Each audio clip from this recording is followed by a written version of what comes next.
is Ruth Fullen.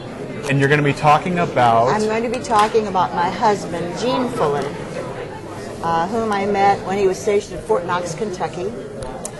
I played string bass in the YMHA orchestra, and they invited soldiers to come in to the orchestra. And there were some wonderful musicians. But Gene played bass also, but he played jazz bass. So I played with a bow, and he played this way. But anyway, we began a friendship. I was quite young, and my mother would say, "Now don't you let him buy you a Coke and squeeze it out of you." Anyway, we became friends. He was a radio operator in a tank with the 14th Armored Division. He wanted very much to be in the Air Force. So he applied for the Air Force and was sent to Greenville, South Carolina, to Furman University. In 1944, during the Battle of the Bulge, they washed out all those young men who had applied for the Air Force and sent them to Small Arms Camp down in Mississippi. He made friends with another young man there. His name was Olin Martin.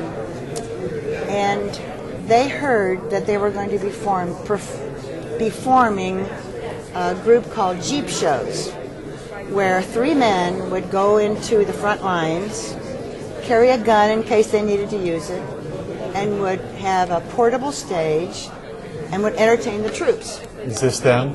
And so this is Gene and Olin and Floyd Schneider.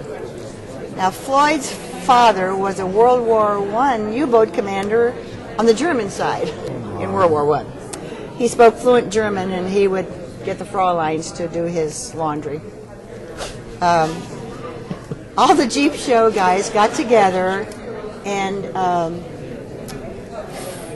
did a show called OK USA.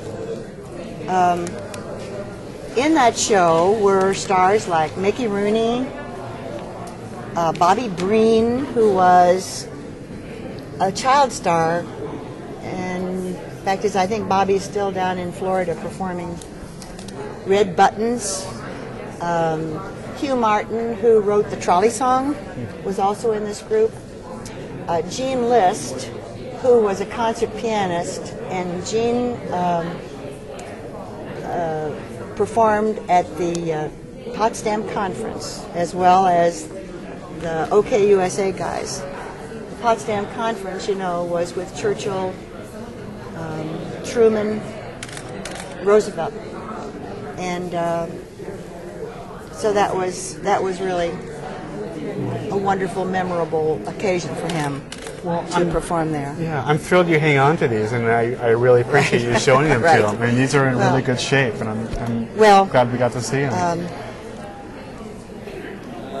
He came back to the United States in 1946 in February, called me. I was in college then, and we were married in 1947.